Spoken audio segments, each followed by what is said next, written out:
Hello, everyone, and welcome to another episode of the show for the cultured man, the man who seeks wisdom and answers using logic. The show called Thinking Logically. I'm your host, Joseph Anthony Corsai. Happy Juneteenth to all that celebrate, as today is Thursday, June 19th, year of our Lord 2025. On this day, this federal holiday, Juneteenth, we remember those whom we lost. Uncle Ben, Aunt Jemima. You can laugh, Ryan. You can laugh. Let me read it. Okay, let me light the mood here. Let me just read, starting off the show, a article from NBC News that's a half a decade old. Headline: Aunt Jemima and Uncle Ben deserve retirement. They're racist myths of happy black servitude. The mascots were intended to let white consumers indulge in a fantasy of enslaved people as submissive, loyal, and contently pacified people. So that's where we all remember how we got this federal holiday, though, Juneteenth. This day, Juneteenth, was recognized as a federal holiday in 2021 when the 117th U.S. Congress enacted and President Joe Biden signed, or well, I guess we should say his auto pen signed, the Juneteenth National Independence Day Act into law. We're going at it really early in the episode, the show, aren't we, Ryan? Total attack mode here with Juneteenth. We're attacking, baby. But before we get started on the show, let's read a tweet from former President Barack Obama on this made-up holiday. So this is Obama Juneteenth tweet. On Juneteenth, we celebrate freedom and recommit ourselves to the work that remains undone. We remember that even in the darkest hours, there is a cause to hope for tomorrow's light. And that's from former President Barack Obama, who, again, may have been the software engineer behind that robot auto pen used to make today a federal holiday. Hey, I mean, Hunter Biden used his father's office to give free crack pipes to all of his friends. Is it that crazy to think that Barack Obama sat at Biden's desk to push through a divisive holiday? I don't know. But let's maybe get to the show. Ryan, how are you? I'm doing well, my man. How are you, sir? I'm great. We actually, we're not live. We're on a tape delay because the Pirates are on. Game one of a doubleheader. It's not going on right now. It's actually also in a rain delay. So who knows when this episode will air, if ever. Ryan, would you believe me if I actually told you I'm going to the Pirates-Rangers game this Saturday? Are you really? Yes. Well, that's a good game to go to. Get to see an American League team, and that'd be fun. It will be. I don't know where we're going to sit yet. Certainly not the right field bleachers, though. We're on the railing. That whole curse thing. Don't want to fall off the balcony or get shot in the face by a T-shirt cannon filled with venomous snakes or something. You never know what can happen. Also, let's just start the show. The first topic, Iran. Because nuclear war would be a bad thing, I think we can all agree on. So in the last few days, we saw what we kind of predicted last Monday. A divided MAGA on the Iran-Israel conflict. But is MAGA really that divided? I think we're just exposing more of the rhinos and neocons, if you want my honest opinion, and maybe that's the plan. But why? Why is Donald Trump all of a sudden in spats with big names that helped him win in 2024? First Elon, now Tucker, there's others. For those of you that don't know, Tucker Carlson came out against Israel striking Iran and a possible regime change there. He basically said that President Trump was making a mistake in what he was doing. And since then, like Elon Musk, Tucker has called and I guess made peace with President Trump. Trump was asked about the spat, I think it was yesterday in the Oval Office as he was sitting at the desk, and he had this to say, quote, "Tucker's a nice guy. He called me and apologized. He thought he said things that were a little bit too strong. Don't want to fight." And that's good. I'm glad to see the peacemaking there. But Tucker isn't totally wrong. The United States has a history of getting into long, drawn-out wars with no real end goal objectives. Now, President Trump says Iran can never have a nuclear weapon. That's why he's doing this. What's the quote? "We're not looking for long-term war," he said. "I only want one thing. Iran can't have a nuclear weapon." Ryan, just play the audio of Trump in Iran. Some of the people in the base don't want a long-term war. They're afraid that we're going to get into a long-term war. What you looking for a long-term war? Yeah, we're looking. I only want one thing. Iran cannot have a nuclear weapon. That's it. I'm not looking long-term, short-term. And I've been saying that for 20 years. I've been saying it as a civilian who got a lot of publicity. People would cover it. Very simply, Iran cannot have a nuclear weapon. That's it. It's not a question of anything else. And if you did, you wouldn't have much of a country because they would use it on us and they'd use it on other people. But again, not looking for a long-term war, he said. Just audience, remember, in America, as is tradition, the quote, "We're not looking for a long-term war," is what every president says before he enters the country into a long-term war. Will Trump be different? Maybe, but it's usually over nuclear weapons, just like this situation here, or weapons of mass destruction that are never found, or like Iraq, may not have ever even existed. I don't know. Next thing you know, it's 20 years later. The entire region hates us more than they did before we got there, and half a generation of young boys and men are killed and maimed as they're sent home, physically and mentally maimed. So what's the best course of action here? What should President Trump do? In my opinion, I think President Trump's hands are tied when it comes to this. I mean, think about what happens if he doesn't support Israel, and he doesn't do it every day verbally in front of the cameras. How will the news media attack him? That'll give them an opening. And what happens if there is still a terror attack in this country and Iran is blamed? If that happens and Trump doesn't say what he said about Israel or doesn't side with Israel like he's been, Trump's second term would be over that day. The Democrats, the military-industrial complex, rhinos, the deep state in general, they take over, they take back control of the country that day, and using the media, of course, as well. So what is Trump doing while his hands are tied? That's a good move, at least in my opinion. Well, unlike many presidents before him, Trump isn't authorizing missile strikes without congressional approval. That's a good thing, right? Remember that when the media calls him a dictator. He's not authorizing missile strikes without congressional approval. Can Bill Clinton say that? Can other president George Bush say that? He's also not drawing red invisible lines like Obama did with Syria. Remember when he did that? That was an embarrassment to our country. So that's a start. If there's going to be a regime change in Iran, it's got to be organic. It can't be another CIA coup. But maybe they think that the third time is a charm, considering the CIA probably had a hand in the last two.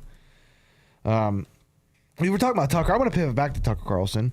He had Senator Ted Cruz on his podcast the other day. And Senator Ted Cruz and him went on to debate Iran. And remember, Ted Cruz is a very pro-Israel Republican, kind of a war hawk. And in my opinion, things started off very badly for Senator Cruz. First of all, he couldn't tell Tucker Carlson, or he didn't know, the population of Iran. And for those of you that say not, knowing the population of Iran wasn't a big deal, you're an idiot. It's a very big deal. If you're able to vote to go to war with a country, you need to know everything about that said country. And I mean everything. Their culture. We learn from history. Let's think about this. You should know their culture. Are these people going to fight to the death like the Japanese did in World War II? You should know that maybe the country's overall terrain. Iran's one of those mountainous countries in the world. Can't do a land invasion there. Maybe also know the population. You know, how many soldiers can the Iranian regime mobilize against you and how long?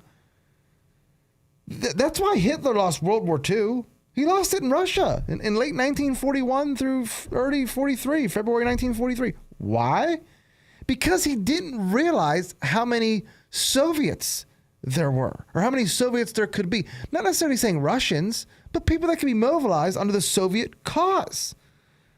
Oddly enough, the anniversary of Operation Barbarossa, which, like the Nazi invasion of the Soviet Union, Operation Barbarossa, it's this Sunday, June 22nd. But let's dive back, Operation Barbarossa. See, after Hitler steamrolled over France and made England basically a secluded hermit on their island, couldn't do anything, Hitler thought the time was perfect to attack his most hated enemy, communism, the Soviet Union, the USSR. He thought his superior army and the tanks and technology would be able to defeat most, if not all, the Soviet army in a matter of weeks or months. And he wasn't wrong. Within a few months, the Nazis were just a couple miles outside Moscow. The only thing that stopped them was the Soviet winter. But what Hitler or his generals didn't know was the vast amounts of troops that the Soviets will be able to mobilize in such a short amount of time. Hitler knew about the military purges that Stalin did in his military in the years leading up to World War II. He knew about the purges in the farmers that Stalin had done, but he still didn't realize how many people were in the Soviet Union and how many of those people would defend their country to the death. That's why a senator knowing Iran's population is important.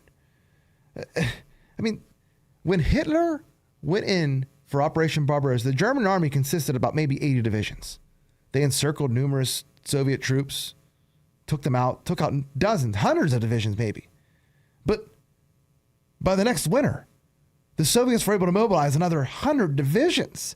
That meant that everything Germany had done had to be reset. And now they were short on supplies. And their supply lines were exhausted. That's why they lost. So Ted Cruz should know all these things. They are important. You get a vote on whether or not we go to war.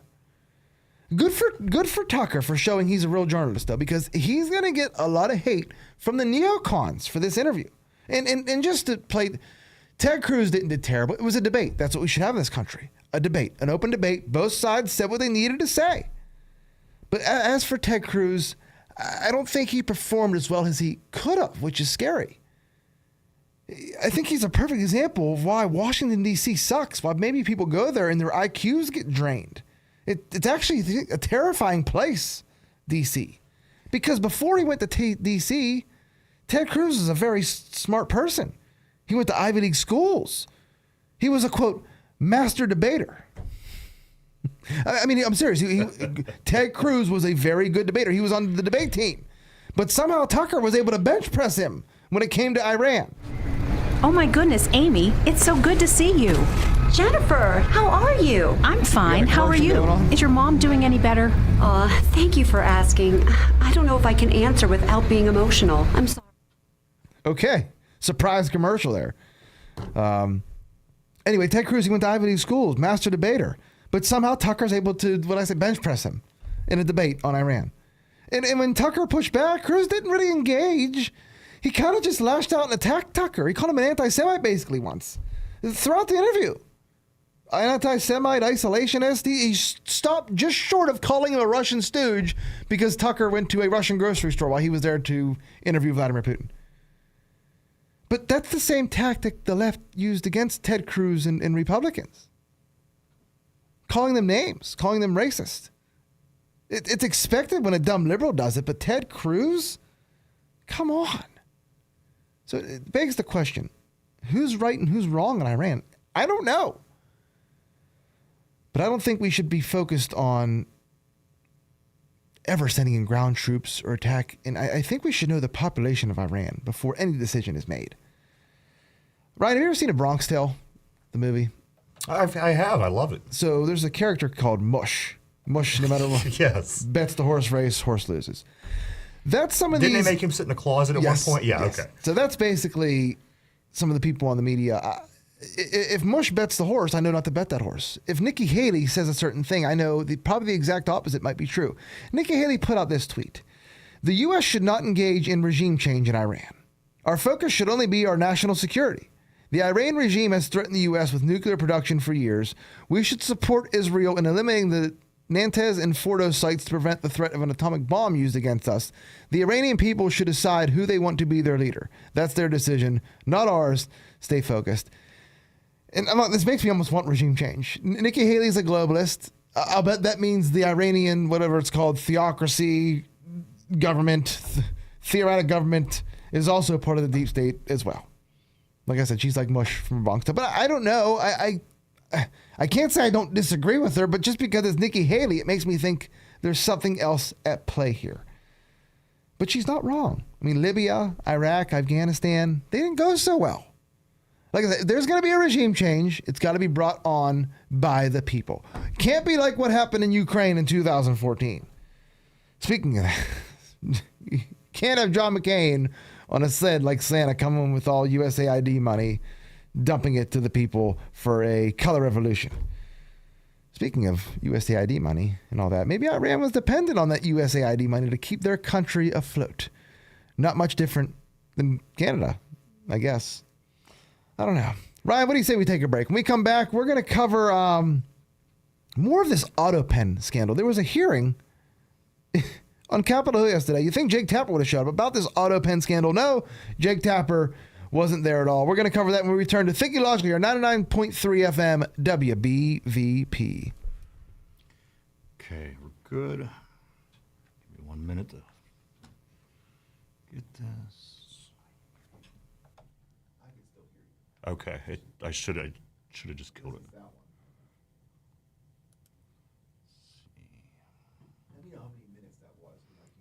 Okay. It was 15 minutes and 18 seconds.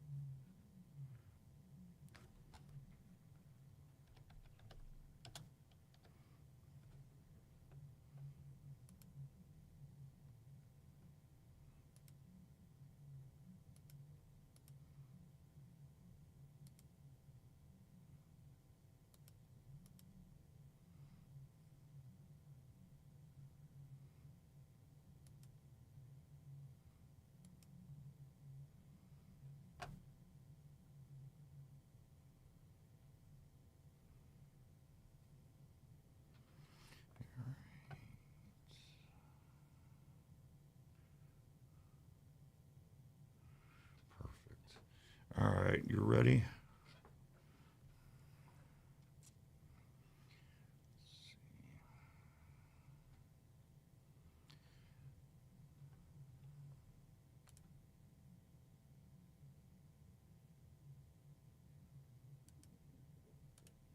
All right, here we go. 5, 4.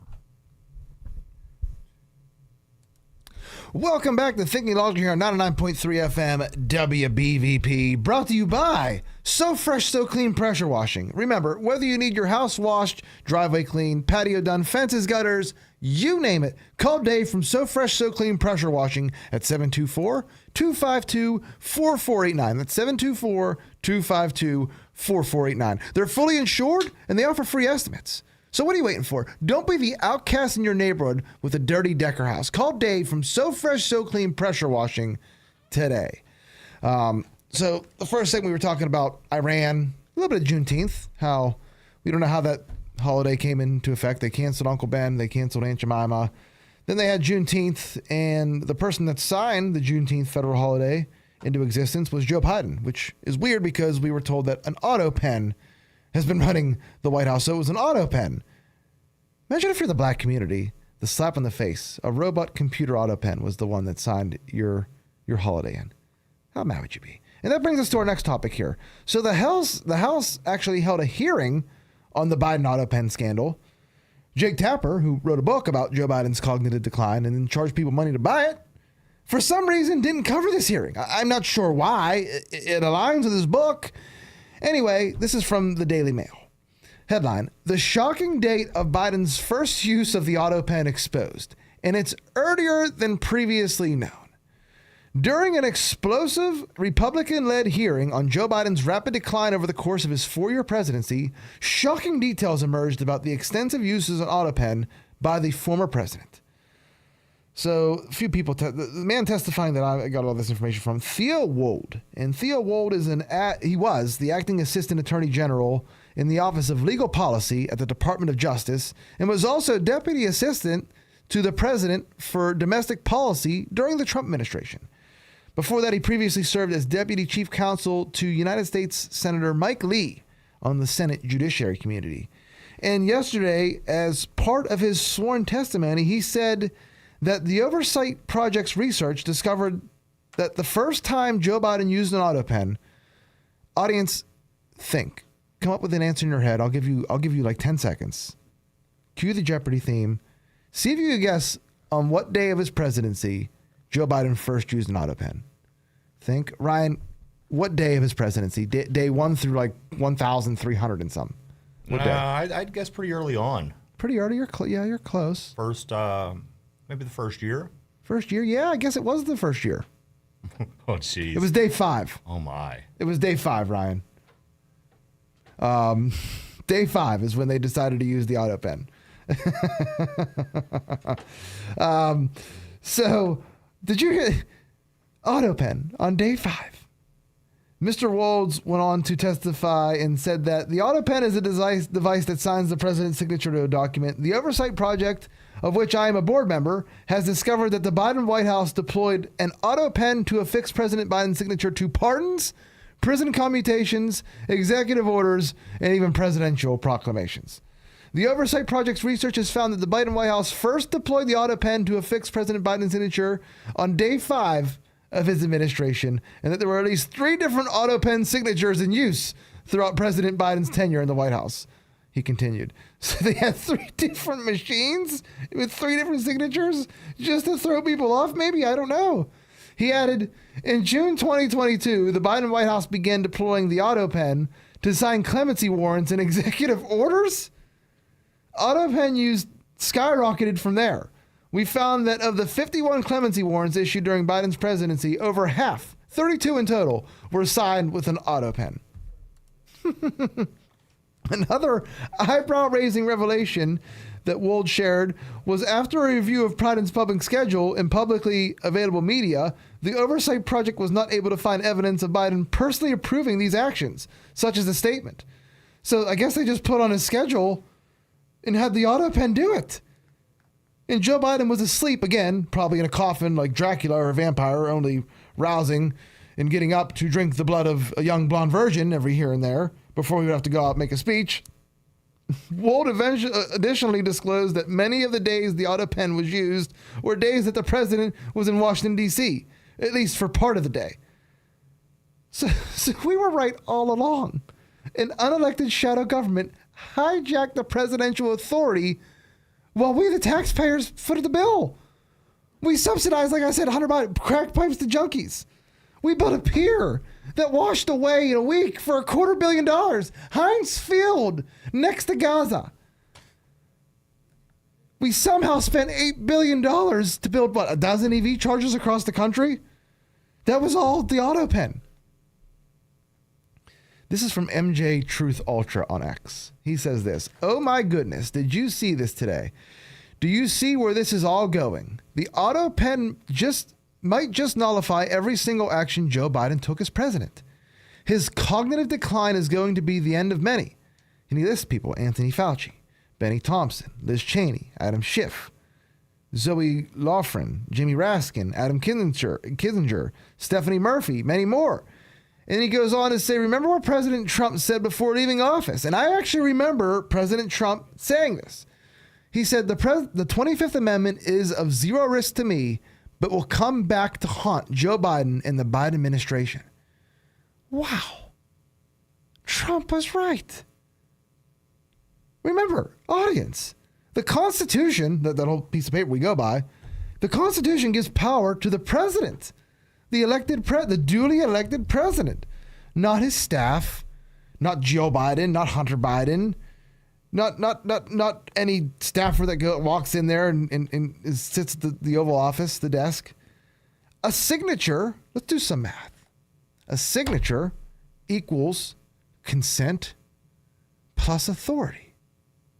If an unelected bureaucrat or anyone else in the administration was using the auto pen to issue pardons, whatever, clemencies, without Biden's knowledge or involvement, that's got to be, that's illegitimate. That's unauthorized. That's illegal. As Rick Astley said, Ryan, you know the rules, and so do I.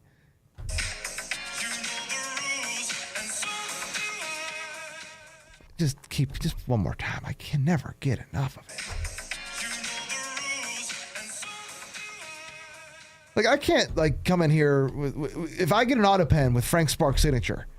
Can I just do whatever? No, you're right. You're making Can you a do lot of whatever? Can you sense. increase your salary with Frank Sparks Auto Pen? Maybe, I don't know. And then when you bring back everything into like, when you encapsulate it all, the fact that Jake Tapper wrote a book and is now charging people money, we knew all this. And then the election, they stopped counting the votes on election night in like 7 swing states, all the swing states actually. And then in the middle of the night, Joe Biden got like, I don't know, 30 million votes to put him over in record fashion. He got the most votes, hid in the basement for the entire campaign, and then beat even Obama. Got more votes than Obama. And then the auto. Jake Tapper ran cover for the auto pen. He knew exactly what was happening because he was part of the cover up. Now he's trying to profit off it and save his career, I think. They wrote a book about how no one could see Biden's mental decline, and then they charged you money to buy it, when in reality, even Helen Keller could have seen Biden's decline. It was the worst kept secret in modern political history. It was worse than FDR being in a wheelchair, or LBJ being a racist, and maybe shooting Kennedy, who knows. Jake Tapper must be wearing special glasses that make him completely oblivious to what's obvious. I don't know. I don't get it. The auto pen, it's bigger than Watergate. That's the biggest scandal. Ryan, who was running the country? We don't know. We'll never know. Got to get to the bottom of it. And I don't think we ever will. Or we won't soon. We got too much on the plate. We got nuclear holocaust possibly going on, and I mean nuclear holocaust is it's the Jews again that's possibly pointed at. Again, though, at the same time, for the last 18 years, we've been hearing that Iran's 18 months away from getting a nuke. We got this going on with an auto pen. We got an illegal immigration problem that's coming to a head in the country. But there's just one problem. We can't deport them. We got all this going on. And we are the show to cover it, Thinking Logically. We're going to take a break, though. When we come back, we're going to cover that illegal immigration topic. So stay tuned. You're listening to Thinking Logically on 99.3 FM WBVP.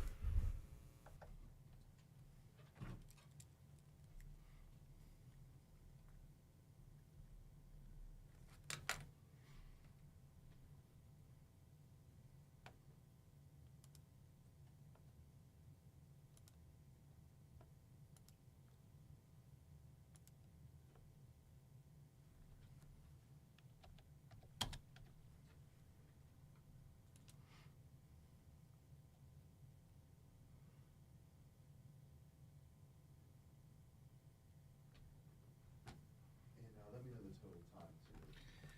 16:05 on the first, 9:43 on the second. So we're about 25 minutes.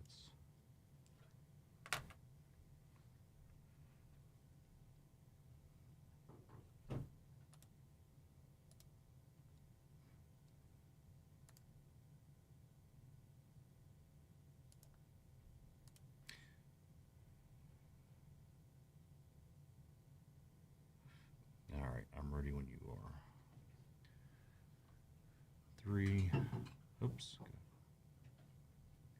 3, 2, 1. Welcome back to Thinking Logically here on 99.3 FM WBVP. Earlier we were talking about the House hearing about the auto pen scandal that Jake Tapper, who wrote a book and charged people money to buy it, for some reason didn't cover it all. I don't know. Maybe he's just not writing a sequel. Maybe he doesn't care anymore. Maybe all just a ruse like we've been saying since February when he announced that he was coming out with this book. Now we're going to move to the topic of another topic that's killing this country. So we have Iran, possible topic that could kill the country. We have the auto pen presidency of Joe Biden that set this country back possibly a decade or more. And now the illegal immigration problem. So I don't know if those of you that saw this, New York City controller and Democrat mayoral candidate Brad Lander was arrested the other day outside an immigration court when you got to watch the video, held on to a person that was being arrested by police, federal agents, ICE. When you watch this video, you can see the mayoral candidate, again, Brad Lander, locks arms with the illegal, like this. And if you're watching on the live stream, he wouldn't let go. Even after the ICE agent said, "Let go, sir, please let go." What is this? Is this not, this isn't impeding, or They're trying to arrest this individual. And this man's impeding the arrest. Hell, this may be even an assault on a federal agent if you want to go that far. Why'd he interlock arms with the illegal alien being arrested? He said it's because he wanted to walk in solidarity with him. Okay, why not just walk in solidarity with him? You don't have to lock your arms. That's not how it works. Question for the audience, who can't even call in to give an opinion now because we're on the tape delay. But anyway, audience, if someone gets arrested and I see it, can I just lock arms with them as they're being escorted to the back of a police cruiser? What would happen to me if I did that? Would I be obstructing? Of course, Brad Lander then immediately went on CNN, MSNBC, and all the shows, podcasts, everything, all the talking point circuits after he was released. What's the quote where he said MSNBC Live? What was his quote? This is his quote. He said this live on air. Tonight, I'll go home and sleep in my bed. I have a lawyer. I'll get due process. But Edgardo, I guess that's the person he was locking arms with, Edgardo, whose arm was ripped from mine by ICE agents, has none of these things. That's why I'll keep coming back to court week after week to make sure that people's rights are protected. What people? These are illegal immigrants. Is this guy slow? Dude, you were arrested for linking arms with an illegal alien and refusing federal officers' orders, rightful orders, to let go. You could have just walked by his side without interlocking your arms with his. As the illegal alien was being arrested, you could have not locked arms with him. That would have been fine. You could have just walked right next to him in handcuffs. But no, you had to lock arms with him. And also, you're a New York City controller. Why are you going to immigration courts? You know, we need to actually start pressing charges against these elected officials that do this. Make an example out of them. If they want to be a martyr, make him a martyr. Throw him in jail. Let him sit there for a weekend. The illegal alien in question, Edgardo, he's not a citizen. Therefore, he's going to face the same standard results of being here illegally that everyone else does. You get deported. Why do you keep fighting for due process for people here illegally? There's no due process anymore. There's only deportation. Like how I said that's so sinister. Stephen Miller would have been proud. All right, so staying in the state of New York, Governor Hochul says New York taxpayers will fund, audience brace for impact on this headline. She says New York taxpayers will fund $50 million to give detained illegal immigrants legal counsel. Ryan, why are we starting a bonfire and shoveling taxpayer money into it? Can you imagine living in New York? I'd move immediately. That's what this is. We're going to use citizens' money to pay for the legal defense of criminals that are here illegally. Here, take our credit cards too. Ruin every family's future in the state of New York, please, as we smile as you do it. Please, yes, this is liberalism. I don't get it. Why would anyone be for that? $50 million? It's like Dr. Evil numbers here we're getting to. Give me a break. Kathy Hochul, when's she up for re-election? If I was a taxpayer, my head would explode. Imagine getting robbed, not by the illegal immigrants, well, technically by them because the money goes, but by Kathy Hochul. I don't get it. I don't know. Next topic on illegal immigration sweeping across the country. Headline: illegal sex offender evading arrest drags ICE agent nearly 100 yards, causing multiple injuries. Surveillance video just released shows an ICE agent being dragged over 300 feet while arresting Roberto Carlos Munoz. Anyway, he's an illegal alien child rapist from Guatemala. And again, this happened in Minnesota, and I have to reinforce that's Tim Walz' estate. Should he be forced to make a statement on this incident? Give his opinion? I mean, he's for more illegals, isn't he? Or at least not deporting the ones that are here. What's his thoughts on this story? Defend your position, Tampon Tim. Defend the narrative. Let's hear it. When do we start to hold the governors accountable that allow these monsters to stay? A child rapist from Guatemala. How did he get here? Why is he here? Again, an illegal alien that's a registered child sex offender attempted to evade law enforcement and dragged an ICE officer for an entire football field, 100 yards. Except it wasn't grass, it was cement. Ryan, can you name a Steelers running back that might get 100 yards in one game this year? This ICE officer was dragged 100 yards. Jeez. That's amazing. On cement, on the road. They don't care. They absolutely don't care. All right, let's move on to another story involving illegal immigration. Audience, what do you think about this? We can let them all stay. They just have to be documented. We can let all 10 million, 20 million stay. They just have to be documented. It doesn't matter if they're here illegally, how they came here, what crimes they committed before they came here. They're here. We just got to get them documented. What do you think? Is that a good idea? I don't think it is. But you know who does? Democrat Representative Maxwell Frost. He says he wants amnesty for every single illegal alien in America. Ryan, play the audio of what he said. You're listening to 99.3 FM, presented by St. Barnabas, in addition to 1230 WBBP Beaver Falls. Every single one of them with a speedy path to citizenship. Don't know what happened there, but just play it again, please. To my Republican colleagues who say, I don't want any undocumented people in this country, I actually agree with you. So let's document every single one of them with a speedy path to citizenship. That's how we fix this problem. I have an idea. How about we do the exact opposite of what that dude just said? You want to wind up like Ireland, Germany, the UK? We're not. No, they're going. We're not gonna give them speedy path to citizenship. Are you insane? Have you lost your mind? We were talking about Dr. Evil numbers like Kathy Ocha with the 50 million. How about, like Dr. Evil said, how about no? How about no? Never. We don't even know how many are here. And you want to document every single one of them and get them a speedy path to citizenship. Give me a break. Okay, so there is also a new propaganda video made by the left that's basically calling the Trump administration and Republicans kidnappers. It's about deporting illegal immigrants. I think it's from Progress Action Front. You got to hear this commercial. It's a guy and a girl on a date. Ryan, just play the infomercial, whatever it is, please. I had a really good time today. Yeah, me too. I really like. What are you doing? She's coming with us. What are you talking about? Who are you? I'm your Republican congressman. Now that we're in charge, we're rounding up illegals. She was born here. She's a citizen. I don't care. She looks like one of them.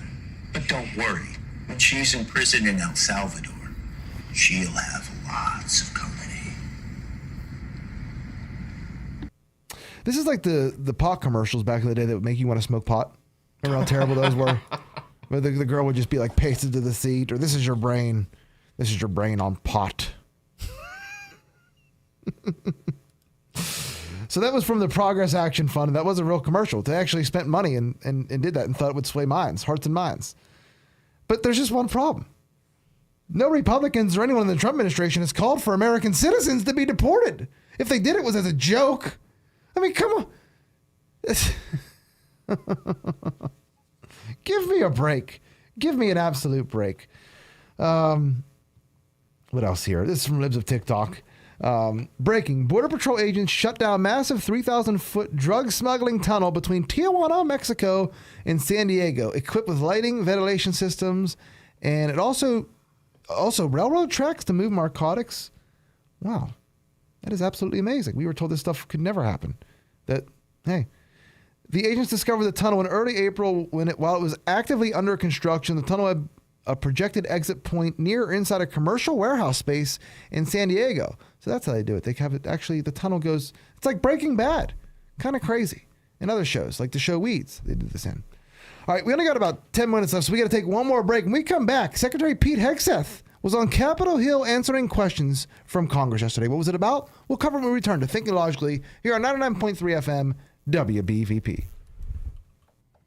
Okay. That was just the 10 minutes on that particular segment. I was going to, yeah. So now you could pretty much do everything you want all the way to the end. Go as long, because right now that would be. So I got about 13 minutes. If it goes shorter, I really don't care. let's see, 16:05 on the first, 9:43 on the second, and 11 minutes on the third. So that's only about 35 minutes of show. 37. So you could do the last 23 minutes. 37. It's usually like 49:30, I think. So I got about 12 minutes. Okay, so go about 12:30 on the last. If it's early, it's early. Okay, let me just get set up here.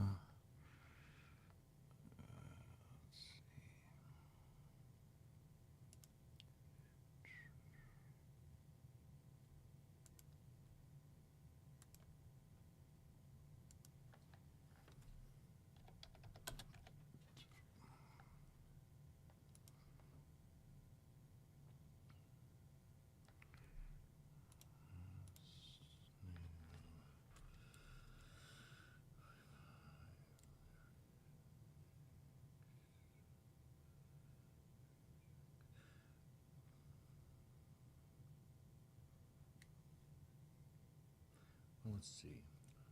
16, 25, 36. We could take it all the way to what, leave about 8 minutes of breaks.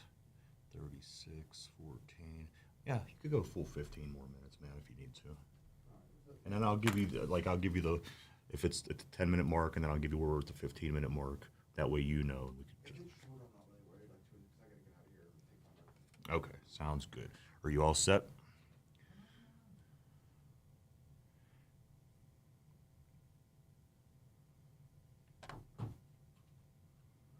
All right, 3, 2, 1. Welcome back to Thinking Logically here on 99.3 FM WBVP. Quite a show again. Like I said, we were on a tape delay. The Pirates, has the Pirates even started yet? Are we still on a rain delay? They did start. They were up. They were down 1-0, second inning. So still a lot of time for them to lose by 10. Is Skeens pitching the next game? Yes. Okay. All right. So we'll watch that game. So worst case scenario, we go 1-1. Okay, back to the show. Secretary of Defense Pete Hegseth, he was on Capitol Hill answering questions from Congress yesterday. And for some reason, the Dem congressmen and women and trannies, because there is one of those, remember, they kept asking the same question to him in the same way. They kept on asking, is President Trump going to send in the troops to different cities for protests? Or if he gives you the order, Pete, will you send in the military to cities? Will you do it? If President Trump, Pete, tells you to send in the military to cities, will you do it? And I can't get over this. Why do they keep on asking that? Is this coordinated? I mean, I think we've established that a lot of these people in Congress, especially on the left, they're not the cream of the crop. They don't have IQs much higher than 80. So I'm pretty sure they get most of the things that they're supposed to say during these testimonies and during these congressional hearings from people. Someone tells them, because remember, they're all controlled. Just like Biden and the auto pen, they're all controlled. It's no different this way. So again, why were they asking Pete Hegseth what he's going to do? What he's going to do? Will he listen to President Trump? Is this coordinated? Are they planning something? You got to admit, maybe they were baiting Trump during the No Kings protest we saw last week. Maybe that was a dry run. See how Trump and his administration are going to react, or how they will react. Will they send in the military for this, for just protests? No, they didn't. How far can we take it? We know how far we can take it without the military coming. When will he send the Marines? What can we do? What can we get away with? I just feel like they were probing the entire time he was up there. So that was that. Also in the news, this is kind of crazy. Did you see, Ryan, Kristi Noem was rushed to the hospital? I did see this, yeah. So on June 17th, that was Tuesday, I believe, DHS Secretary Kristi Noem was rushed to a D.C. hospital under Secret Service expert. I guess it ended up being just an allergic reaction. I don't know. It's kind of suspect. Sounds like it could have been a poisoning or something like that. Who knows in 2025 anymore, especially when we had Trump had 2 assassination attempts. Would it be that crazy that they would want to get a member of his cabinet? And who could it be? Iran? Maybe. Could it be the cartels? Maybe, although it's not Hunter Biden back in the White House. They can't exactly put it in drugs, the cartel. But I don't know. So many people it could be. The deep state. It could be anyone. It could be a violent leftist that moved on from Tesla firebombing Teslas to trying to poison Kristi Noem. Didn't someone just get their cell phone stolen? Was it Kristi Noem or was it Tulsi Gabbard? I can't remember. I think it might have been Kristi Noem. Had their cell phone stolen already because they were kind of targeted, and it was stolen by an illegal immigrant. I don't know. Was she poisoned? Was it just some bad shellfish? I don't know. Don't trust the media, though. Speaking of don't trust the media, it was reported that Tulsi Gabbard was on the outside looking in from the Trump administration, that maybe Trump didn't want her around. And this is from now the Daily Wire. Tulsi Gabbard joins Trump in Situation Room amid reports of rift with President Trump. So the director of national intelligence, Tulsi Gabbard, joined President Trump in the Situation Room on Tuesday. That followed a report that she was not invited to attend a June 8th Camp David retreat where President Trump convened senior national security officials to discuss the Middle East. And according to a report from Fox News, White House correspondent Peter Doocy, Gabbard, quote, had a scheduling conflict with the National Guard orders, but was never invited to Camp David in the first place. A senior intelligence official told the Daily Wire that the Camp David retreat was not originally planned to be an intelligence meeting, and that the CIA director, John Ratcliffe, also wasn't initially invited to attend, but he ended up going at the last minute. The senior intelligence official added that Tuesday's national security meeting with Trump in the Situation Room was moved to the afternoon so that Gabbard could attend. So that was all fake news. Trump wasn't isolating her or anything like that. Again, more fake news or assumptions from the media. Let's see this next story. This is a doozy. From the New York Times. The Democrat National Committee may now need to borrow money to pay its bills because it's so broke. Oh, do I love this. That is a good headline. I want to hear more of this. They raised $1 billion organically. What? Grassroots. How long did it take them to make that $1 billion for Kamala? Like a week, couple weeks? They raised $1 billion for Kamala in a couple weeks. Why can't they make any more money? Why is there a money shortage? Why can't they have some young liberals hit the streets with a plastic cup, shake it up, have them stand at some red lights with some fireman boots? Like, you know what I mean? How are they having money problems? Could it be all the money that the Kamala campaign blew? Could it be maybe also their causes aren't that popular? Maybe they don't want trannies. Maybe they don't want transgender surgeries for kids. Maybe that's not getting the money anymore. Maybe illegal immigration is not reeling in the money it was anymore from the donors. Could it be maybe the entire DNC was propped up via USAID money? It ran out. Now they're broke. Maybe. According to Elon Musk, the DNC was being funded by USAID money and many other BS NGOs that were shut down. It appears that the fraudulent ActBlue platform was being used to funnel the NGO money to the DNC and that left-wing organizations via fake transactions that were rolled out. And we went over this on the show before. People have no idea. Hey, what do you mean? I donated to ActBlue like 50 times? I don't ever remember donating to them once. They would use these people as, I guess, drug mules, except instead of drugs, they were just using their names, IDs, social security numbers to run illegal donations to the Democrat Party through ActBlue. Imagine that. Should come at no surprise, though. Apparently, it's so bad that top officials are now talking about taking out loans to cover the bills. You better hope Jerome Powell lowers interest rates. Now he actually has a reason to. I'm gonna laugh my ass off here. Now, maybe Trump should tell Jerome Powell to higher the interest rates. Oh, that would be so funny. Please do it. Please do it. When was the last time you heard of a big Democratic fundraiser? Can they not even afford to throw the fundraisers? They better get their crap together. Midterms are in less than 17 months. And the Dems were completely leaderless. And now penniless? And also messageless. I mean, come on. If they want more money for people, they got to change the message. It can't be all trans rights, money to Ukraine, and more illegals with unlimited benefits. That can't be it. They're screwed. They are absolutely, completely, and utterly screwed. There may be no coming back for this. It might be like the Whig Party before the Civil War. For those of you that don't know what happened, the Whig Party isolated about a third of their party when they started going a little bit, I don't say pro-slavery. I can't remember what it actually was, but all the people that were abolitionists, that were anti-slavery, left and then merged. And that's how the Republican Party was formed. Amazing. Amazing. Again, you can't, what's your message going to be, Democrats? You better figure it out. Clock is ticking. Talk about a role reversal. A year ago today, Trump was on his heels, getting fined, getting court judgments against him for hundreds of millions of dollars. 2 years ago, having his mugshot taken, no one gave him a chance. Where is he now? Where's Trump now? He's in the White House. And where's the Democrat Party? They're in the gutter. And Trump put it perfectly. He said it. Ryan, play the audio clip. He said he went from being the hunted to the hunter. Employees provide personal care, conversation and companionship, medication reminders, light housekeeping and laundry, meal preparation, and errands. Start your career in home care today and call Patriot Home Care at 724-506-8911 or apply online at patriothomecare.org. It's time to take me out to the commercial for Patriot Home Care. And you're invited too. This is Andy Dangle. Take your time. Federal Credit Union for a trip to the ballpark on August 9th. Cheer on the Pirates as they host the Reds while enjoying camaraderie with fellow.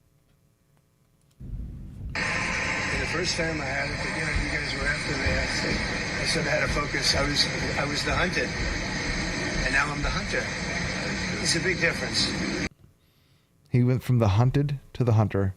Big difference. It is a big difference. I can't wait to see the media scream when the pendulum swings back this way, because it's coming. And I don't think you can get out of the way.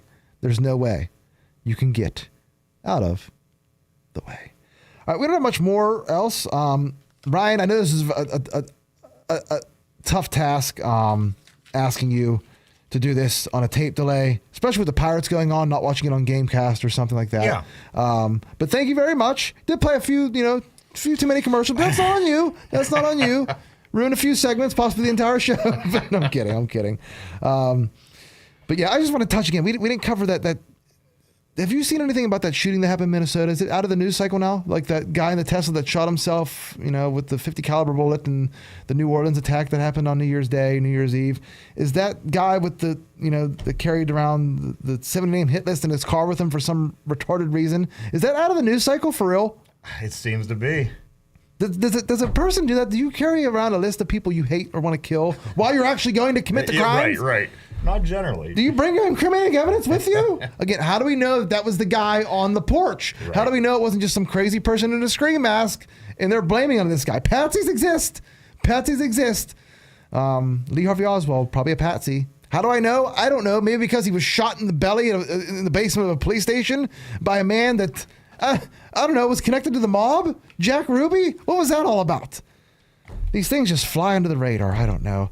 All right, that's all we have for today. On a tape delay, again, we don't know when this show will air. It could be 8 p.m., could be 9 p.m., could be tomorrow.